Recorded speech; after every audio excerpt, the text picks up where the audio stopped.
आजादी के मतवालों को सबक सिखाने के लिए फिरंगी सरकार ने 15 जनवरी 1858 को पूरे के पूरे अंडमान द्वीप समूह को एक कैदखाने में बदलने का फैसला किया। His Excellency गवर्नर जनरल ने काउंसिल में ये फैसला किया है कि अंडमान आइलैंड में कैदियों की एक बस्ती बनाई जाए। इसमें शुरू में ऐसे मुजरिम रखे जाएं जिन्हें बगावत और राजद्रोह और इससे ताल्लुक रखने वाले दूसरे अपराधियों के लिए कैद या देश निकालने की सजा दी गई हो। और इस तरह अंडमान द्वीप समूह की पुरानी खाड़ी का नाम लेफ्टिनेंट आर्चिबाल्ड ब्लेयर के नाम पर पोर्ट ब्लेयर रखकर मुजरिमों की बस्ती कायम की गई। सन 57 के वीरों के नक्शे कदम पर कुछ ही साल बाद अंडमान की धरती पर पैर रखे वहाबी आंदोलन के राजनीतिक बंदी हुए। 1860 से 1872 के बीच बहुत से वहाबी आंदोलनकारी अंडमान भेजे गए।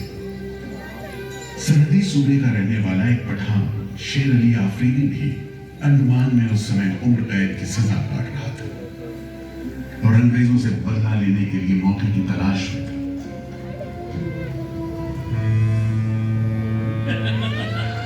शेर अली, तुम इस भीड़ भाड़ में कैसे? ओए, हम सुना है फिरंगी का लाट साहब इधर आता है। हम भी देखने आया है जुल्म करने वाले का सरदार कैसा दिखता है।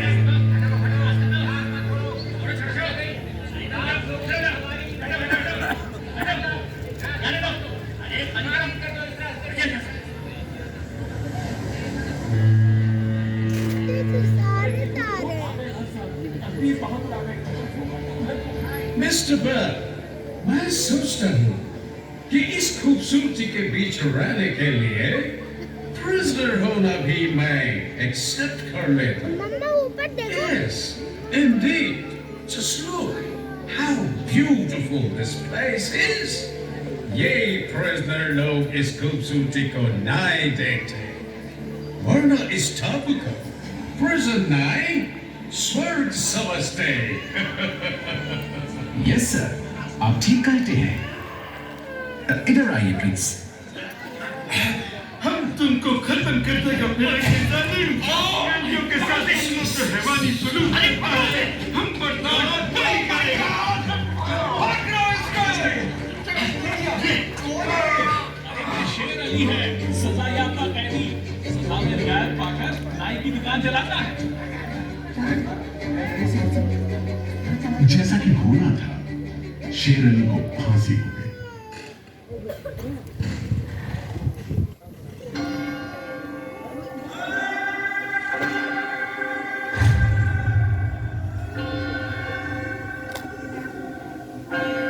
शायद इसी घटना का असर था कि ब्रिटिश सरकार ने कैदियों के साथ और भी कड़ाई बरतने के बारे में गंभीरता से सोचना शुरू किया। नतीजे के तौर पर सन 1896 में पोर्ट ब्लेयर की खौफनाक सेलुलर जेल का काम चीफ कमिश्नर केविन और इंजीनियर मैक्विन की निगरानी में शुरू हुआ। यूरेनस मैक्विन, आपकी जांच पूरी हो गई? यस सर, हमने पूरा टापू का मुआयना कर लिया है। तो आपके हिसाब से जेल कहाँ बनेगी? मेरा राय में जेल इसी जगह बने तो अच्छा रहेगा सर। इस पहाड़ी पर?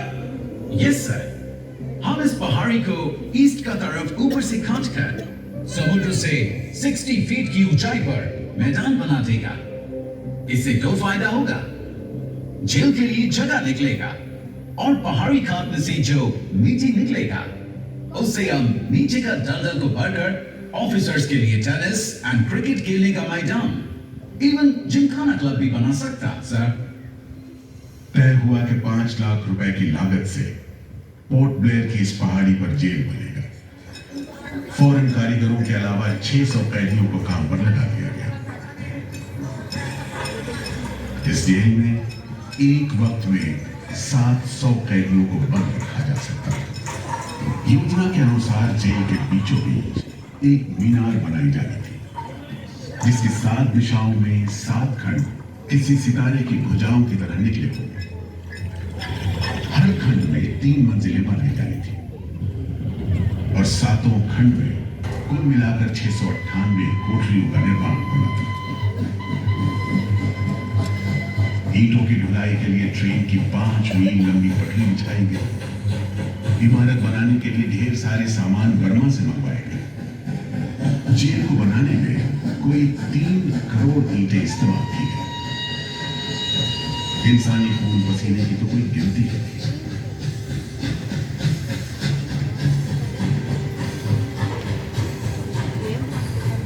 सुबह दोपहर शाम रात कोड़े चलते रहे और काम होता रहा।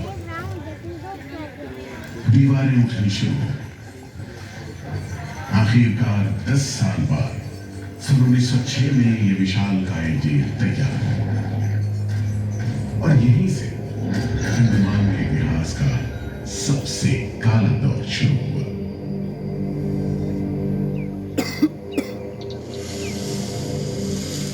हाँ, सच कहते हो। आज भी उस दौर को याद करके झुरझुरी सी हो जाती है। मैं पुराना पीपल का पेड़ जेल खाना बनने के इस लंबे अरसे में हर रोज अपनी जान की खैर मनाता रहा, क्योंकि इस पहाड़ी पर उगे हुए घने जंगल साफ करने के दौरान बहुत से लोग थे जिनका ख्याल था कि मुझे भी और पेड़ों की तरह काट गिराया जाना चाहिए, लेकिन मैं बच निकला। मेरी किस्मत में शायद खड़ा रहकर इस जेल में होने वाली यातनाएं देखना लिखा था। हर एक कैदी जेल के फाटक के भीतर आकर मेरी डालियों के नीचे से ही निकला है।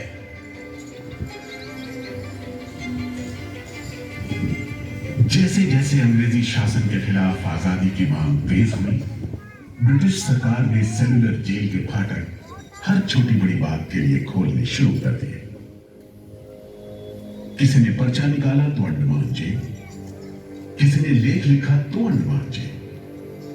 लेकिन जब आजादी की लौ दिल में जल रही हो तो लोगों को कब तक रोका जा सकता है? 20वीं सदी शुरू होते होते फिरंगी सरकार के खिलाफ जंग में तेजी आ गई। अलीपुर षड्यंत्र कांड, चटगांव डकैती कांड, काकोरी कांड, लाहौरी बम कांड, मोपला विद्रोह, नासिक षड्यंत्र, कितने मामले गिनवाएं, ये सूची लंबी है।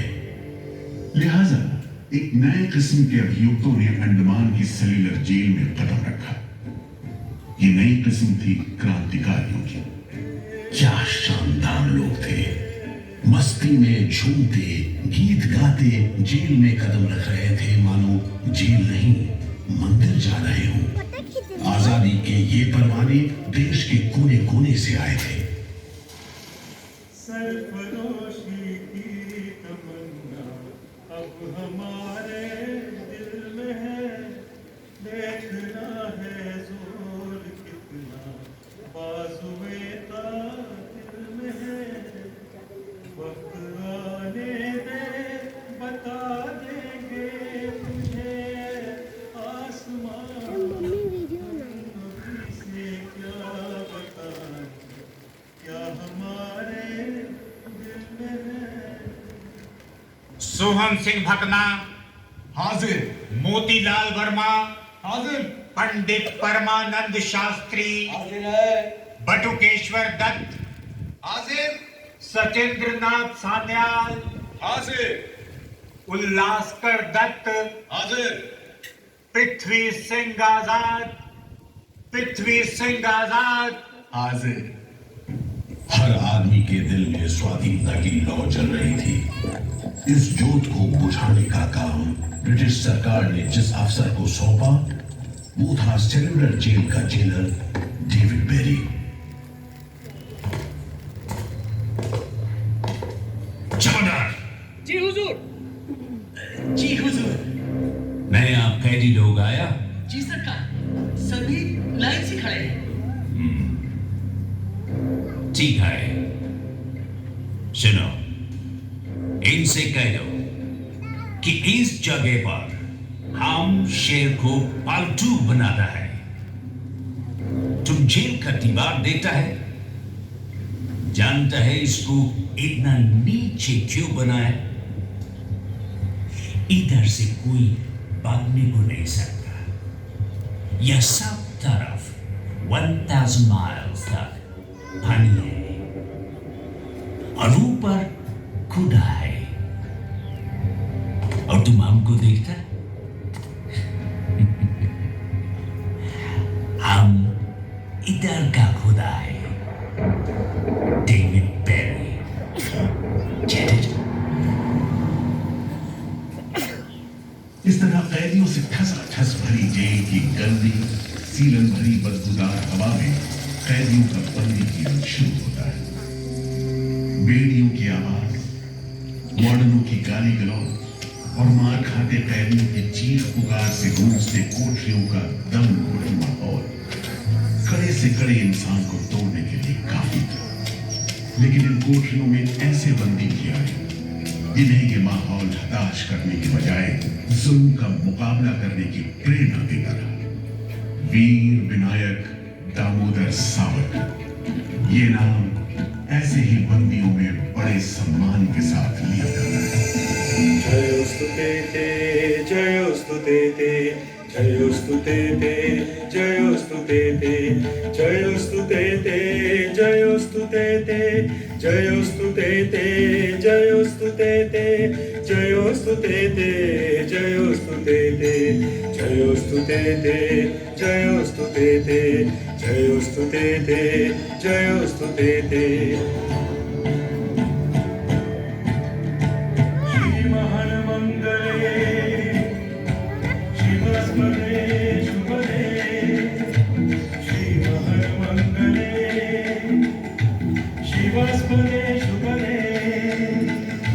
स्वतंत्रते भगवती यशोदां वन्दे।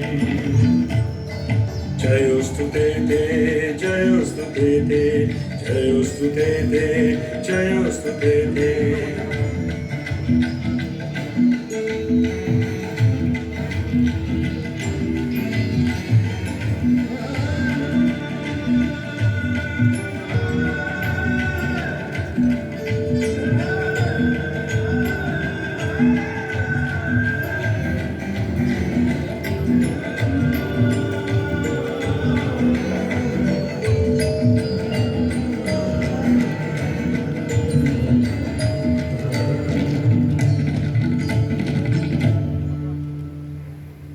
बेड़ियों में जकड़े वीर सावरकर जब सेल्यूलर जेल के अहाते में दाखिल हुए तो उनकी जंजीरों से जुड़े लोहे के पट्टे पर उनके जेल की मियाद खुदी हुई थी 50 बरस। 24 दिसंबर 1910 से 30 दिसंबर 1960 तक। विल सावरकर, तुमको 2 बार का उम्र कैद का सजा मिला है। 50 बरस बाद सरकार तुमको छोड़ देगा। मिस्टर बेरी, तुम्हें विश्वास है कि तुम और तुम्हारी सरकार 50 बरस यहाँ रह पाएगी? सावरकर को इस बात में रत्ती भर शक नहीं था कि आजादी की जो लपटें हिंदुस्तानियों के मन में धड़क रही हैं, उन्हें अंग्रेज अब बुझा नहीं सकेंगे और जल्द ही उन्हें जाना होगा। इसी प्रबल विश्वास के बल पर सावरकर 10 बरस लंबा अरसा सेल्यूलर जेल की एक ही कोठरी में रह सके। उन्हें बहुत ही खतरनाक कैदी करार देते हुए इतने कड़े पहरे में रखा गया था कि उनके भाई गणेश को 2 बरस तक पता भी नहीं चला कि वीर सावरकर उनके ही नक्शे कदम पर चलते हुए सेल्यूलर जेल आ पहुंचे, जहां बरसों की तकलीफ है, जेलर के जुल्म है, कड़ी मेहनत और निदान अकेलापन है, जहां जिंदगी 13 फुट लंबी और 7 फुट चौड़ी कोठरी में सिमट कर रह करती है।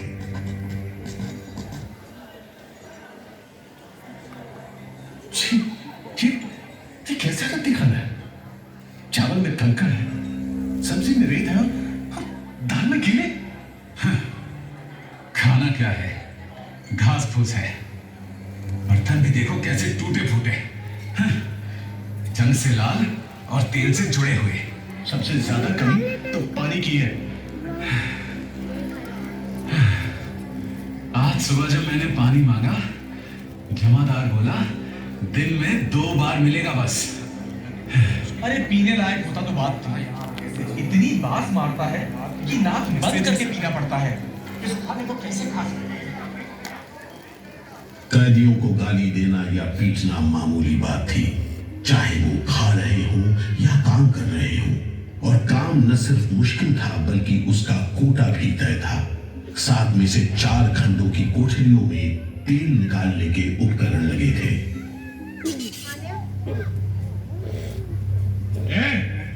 इंदुभूषण, सुधीर, हेमचंद, तुम लोग इधर चलो, नारियल के बोरे उठाओ। हर बोरे में है 25 सेर नारियल। इन्हें पहुंचाओ तीसरी मंजिल पर। शाम तक हर आदमी को 30 पाउंड तेल निकालना है, समझे? हम इतना तेल कैसे निकालेंगे? वो मशीनें तो हाथ से चलानी पड़ती हैं। जबान मत लड़ाओ बदमाश। जो हाथ बम पिस्तौल चलाते हैं वो मशीन नहीं चला सकते। चलो जल्दी करो, भाग कर जाओ और काम करो।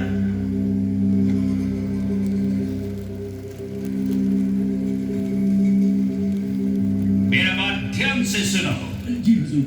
जो आदमी काम नहीं करे उसको पेट लगाओ, जी हुजूर। समझा? जी। सजा दो, कोई छूट नहीं दो। जी कोटा पूरा कराओ। जी।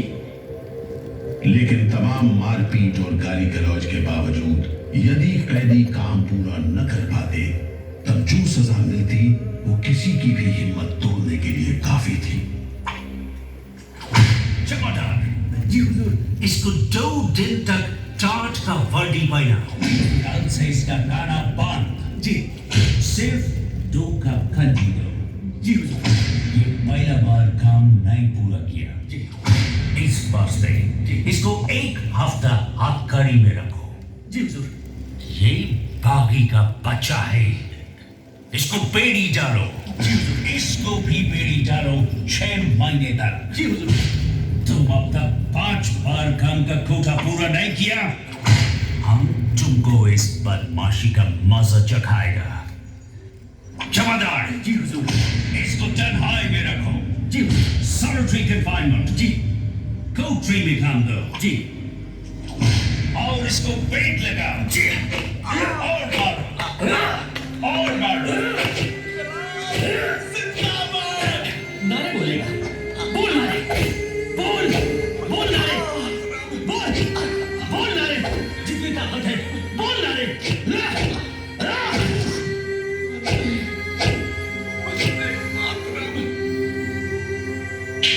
उल्हासकर दत्त ने इस सारी तकलीफ की दिल को छू देने वाली तस्वीर खींची है। हमारे गांव में तेल के लिए कोलू में बैल जोते जाते हैं। वो भी दिन में 10 से 12 सेर से ज्यादा तेल नहीं निकाल पाते। जेल में मुझे 2 और कैदियों के साथ बैल की जगह जोत दिया जाता था और हमें शाम तक 1 मन नारियल का तेल निकालने का काम सौंपा जाता।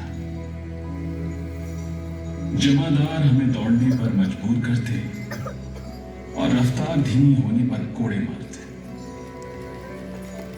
हर रोज न जाने हम कितनी बार लड़खड़ाते, गिरते और मार खाते, और ये सिलसिला निरंतर चलता रहा।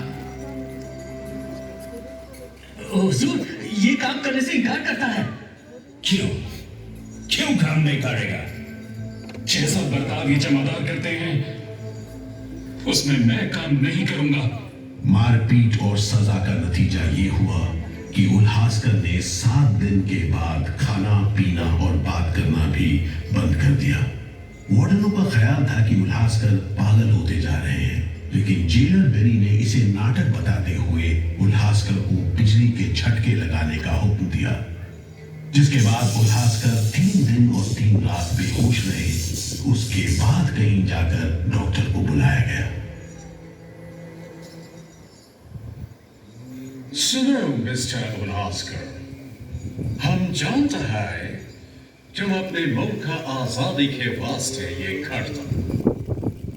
हम तुम्हारा काम को ठीक नहीं समझता, लेकिन तुम अभी जवान है। एक दिन अपना सजा पूरा करके वापस अपना मुल्क जाएगा, तब अपना हाथ से जान क्यों लेता? क्या तुम डरपोक है? हम अपना सीनियर ऑफिसर का हुक्म नहीं बदल सकता, लेकिन तुम चाहेगा तो हम तुमको मेंटल हॉस्पिटल में भर्ती करा देगा। ठीक है, इन जानवरों के बीच रहने से पागलों के बीच रहना बेहतर होगा। उल्हासकर की सारी तकलीफ का जेलर डेविड बेरी पर कोई असर नहीं हुआ। उल्हासकर के जाने के बाद बेरी ने वीर सावरकर को चिढ़ाते हुए पूछा, क्यों सावरकर, तुम भी पागलपन का बहाना करेगा क्या? तुम्हारे बाद मिस्टर बेरी। अच्छा। हाँ, जिस तरह के अत्याचार तुम कर रहे हो उनसे कोई भी आदमी पागल हो सकता है। रहने दो ये सब बात सावरकर, तुम अच्छी तरह जानता है उल्लासकर पागल नहीं है, बहाना खाता है। मिस्टर बेरी, अगर तुम सोचते हो कि उल्लास बहाना कर रहा था तब तुम पहले ही पागल हो चुके हो। ये सब अत्याचार बंद करो, वरना हमारे पास स्ट्राइक के अलावा कोई रास्ता नहीं बचेगा। छूट नहीं, रियायत नहीं, छूट नहीं, रियायत नहीं। हमारी मांगे पूरी करो, पूरी करो। जिंदाबाद। बंदियों को छोड़ दो, बंदियों को छोड़ दो। और इस तरह कैदियों ने अपना आखिरी हथियार इस्तेमाल करना शुरू किया। हड़तालों का एक लंबा सिलसिला चल पड़ा, मगर ऐसे मामलों से जेलर बेरी और उसके अमले के रवैये में कोई खास फर्क नहीं पड़ा। कुल मिलाकर सेलुलर जेल के कैदी तकलीफ और बदसलूकी के बीच अपने दिन गुजारते रहे।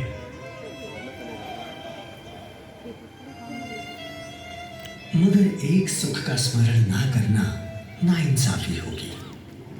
वो सुख था बुलबुलों की चहक, उनका मधुर स्वर, उनके झुंड कल कल करते नारियल के टुकड़ों पर टूट पड़ते। गंभीर विचारों से मुक्ति पाने के लिए मैं मन को बलपूर्वक इन बुलबुलों की चहक में लगाए रखता। मैं अपनी भाषा उन्हें सिखाने में असमर्थ था।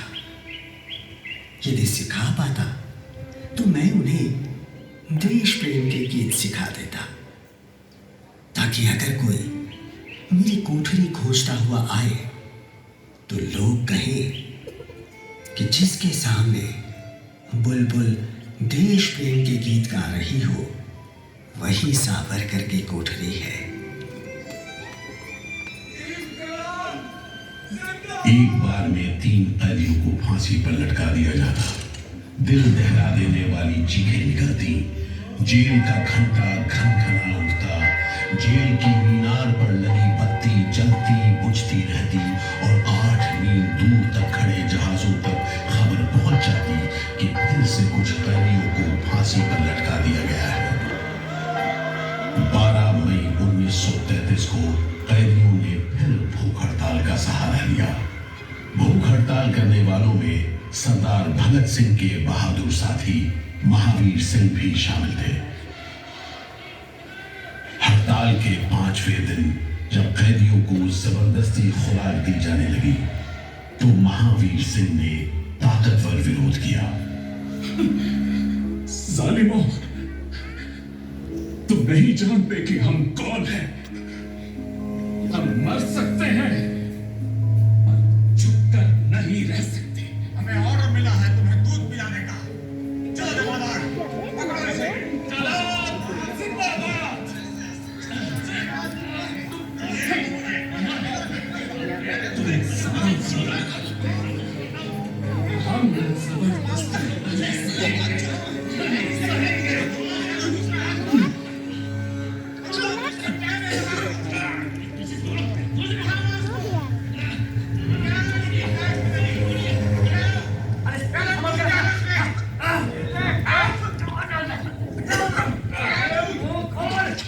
अरे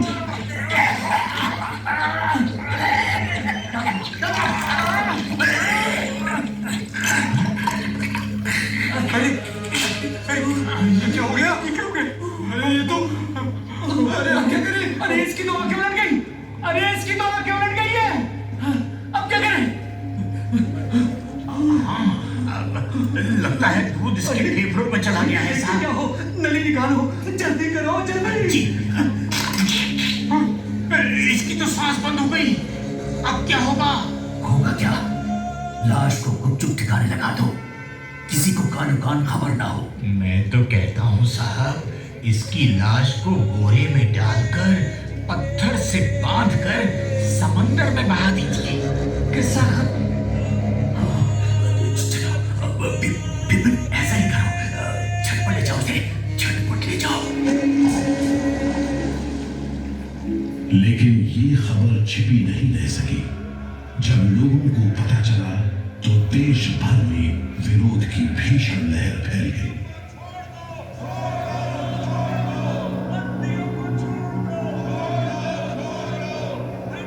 और फिर 45 दिन बाद 26 जून 1933 को जेल अधिकारियों ने हथियार डाल दिए। लेकिन देश अभी भी गुलामी की जंजीरों में जकड़ा हुआ था। इन्हीं हालात में सन 1937 के संवैधानिक सुधार लागू किए गए और कांग्रेस ने अनेक प्रांतों में मंत्रिमंडल कायम किए। स्वाधीनता की तरफ बढ़ते कदमों में तेजी लाने के लिए अंडमान के सेलुलर जेल के बंदियों ने भी आवाज बुलंद की। बंदियों की रिहाई, स्वदेश वापसी और राजनीतिक बंदियों के लिए बेहतर सुविधाएं हासिल करने की मांग को लेकर 24 जुलाई 1937 को सेलुलर जेल के कैदियों ने सामूहिक अनशन शुरू किया।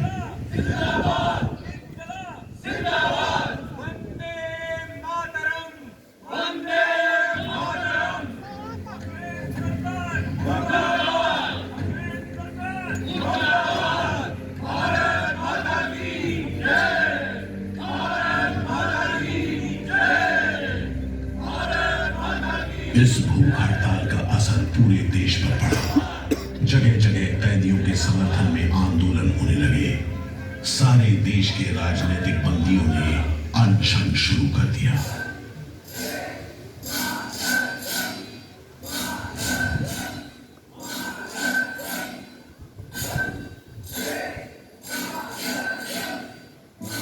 गुरुदेव रविंद्रनाथ ठाकुर और कांग्रेस की कार्यकारिणी की तरफ से जवाहरलाल नेहरू ने कैदियों से भूख हड़ताल समाप्त करने की अपील की और 28 अगस्त 1937 को गांधी जी ने सेलुलर जेल के बंदियों को तार से संदेश भेजा।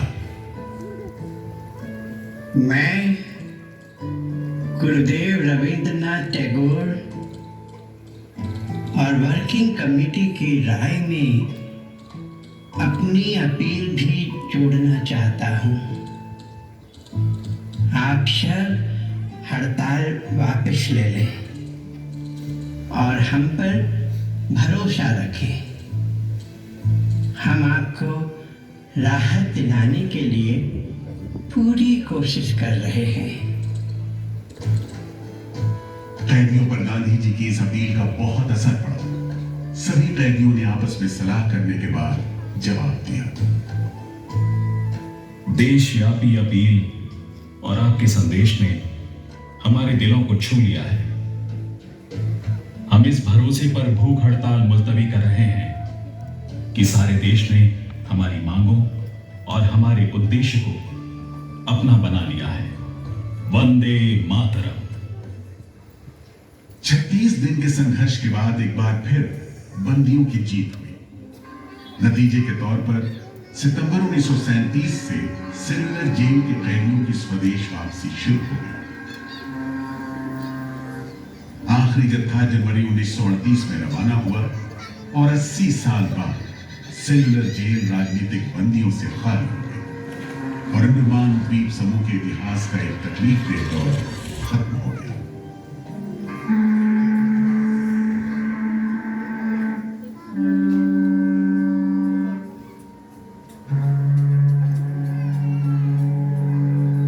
मगर एक और जालिम दौर शुरू होने वाला था। 1939 में दूसरा विश्व युद्ध शुरू हुआ और 1942 में जापानियों ने अंडमान पर कब्जा कर लिया।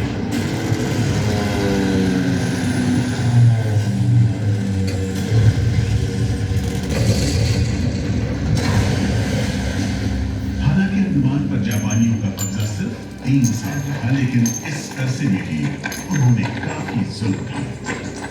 हर आदमी उनकी नजर में अंग्रेजों का जासूस था। हर रोज खेतों से, दूर दराज के गांव देहात से दसियों लोग पकड़े जाते और मौत के घाट उतार दिए जाते। बहुत से लोग तो खाने की कमी के कारण जहाज पर लाद कर दूर समंदर में फेंक दिए।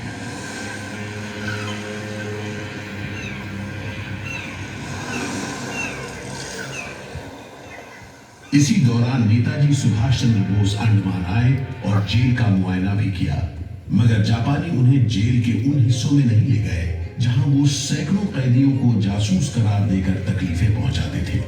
अपनी छोटी सी अंडमान यात्रा के दौरान नेताजी ने तिरंगा भी फहराया।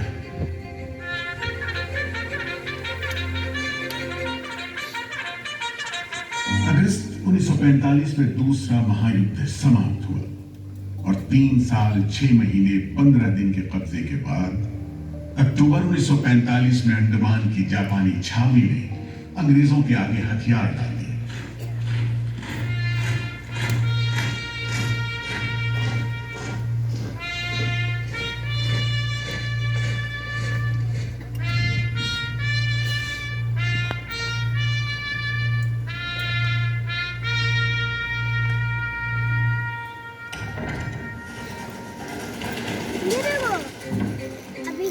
सेलुलर जेल के फाटक एक बार फिर खुले और कैदियों को रिहा कर दिया। इसके बाद 2 साल के अंदर भारत में ब्रिटिश सरकार का शासन खत्म हो गया।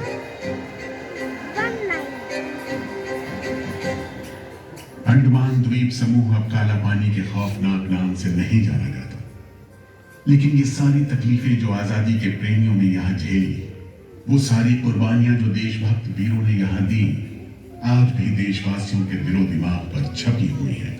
इसीलिए अंडमान के भूतपूर्व राजनीतिक बंदियों के भातृत्व मंडल की इच्छा को स्वीकार करते हुए भारत सरकार ने 30 अप्रैल 1969 को घोषणा की कि सेलुलर जेल को राष्ट्रीय स्मारक के रूप में सुरक्षित रखा जाएगा। भारत की आजादी के दीवानों ने जो अमानवीय यातनाएं इस कारागार में सही, ताकि भारतवर्ष आजादी की उन्मुक्त हवाओं में सांस ले सके, उन बलिदानों को